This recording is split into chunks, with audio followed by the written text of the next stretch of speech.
Hey, Mary, I got something to say, and it's good and bad, or bad and good.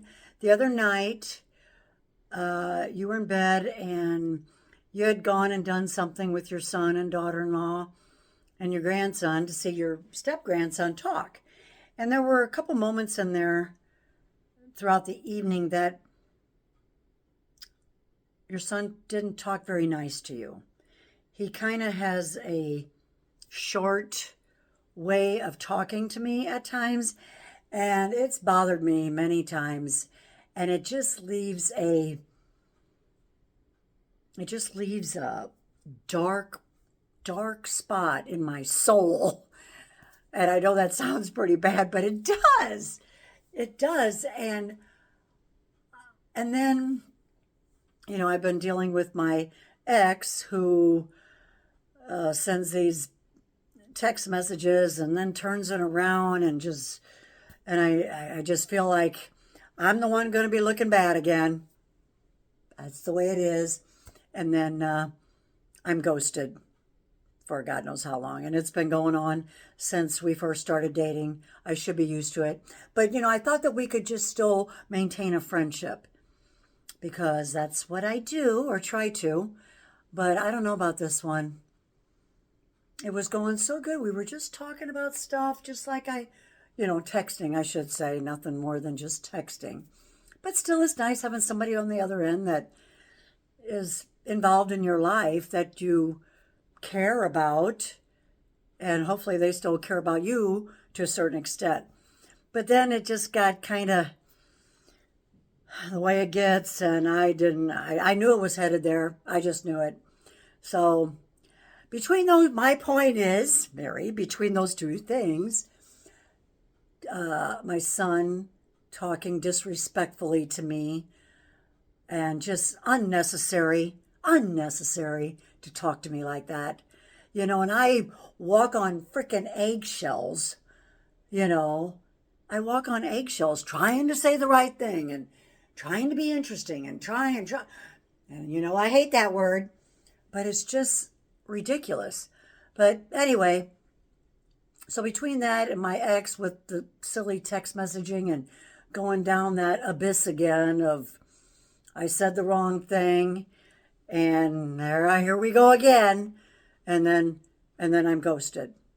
And that's where it lies until maybe there's another text. Maybe I think the longest we went was 4 weeks since we've broken up. But anyway, I was not in a good place when I went to bed that night. This was Monday night. And I recognize that. I'm like, God, Mary, you're feeling pretty crappy. I felt really crappy. And I wrote about it in my journal, of course. But this is my video journal.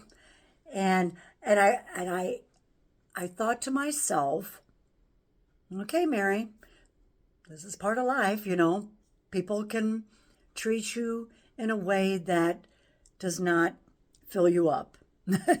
It sucks the life out of you, and it sucks the joy out of you. And you don't want to let that happen. You don't. And you want to get through it. You want to process it and go, okay, it is what it is. You finally did get to sleep, and that's good. And then as time went on, this is Wednesday now, so it's, been almost 48 hours, and you're feeling a lot better. You're not talking to the ex right now, and that's probably a good thing because it always gets ugly. It always gets ugly at some point in time. It just gets ugly. It just gets picking and picking.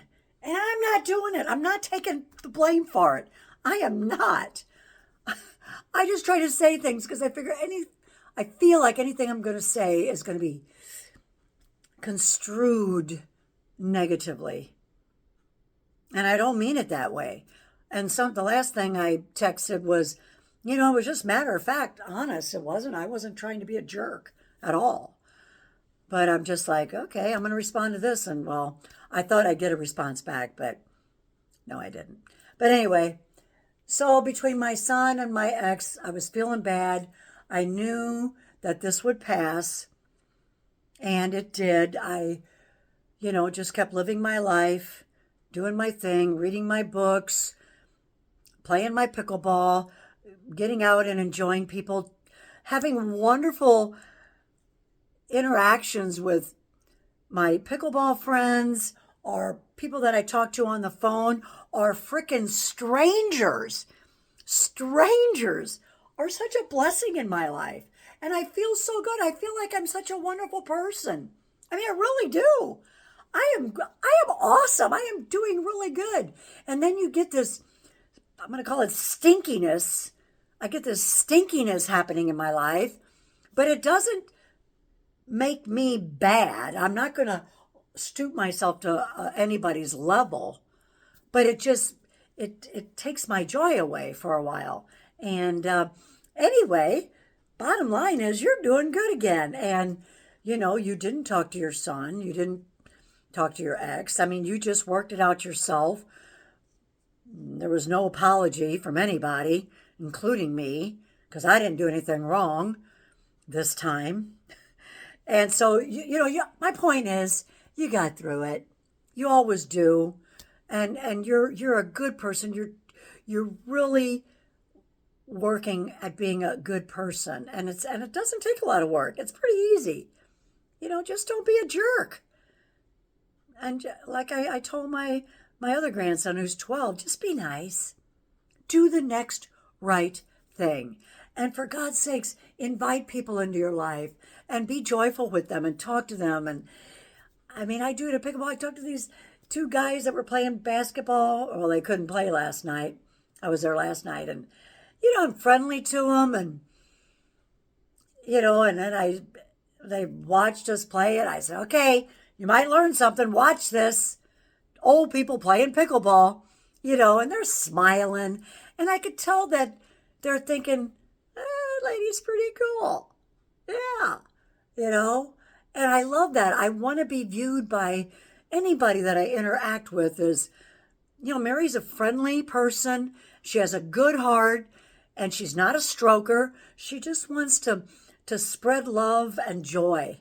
That's all I want to do. And when it doesn't come back to me, like what happened on Monday, that's when it gets tough. But that's the challenge. That's the challenge in life, is to get through those times. So you did it. Just had to let you know. I probably should have talked on Monday night too, but I didn't. It's much better hearing me like this. So don't give up. You got this, girl.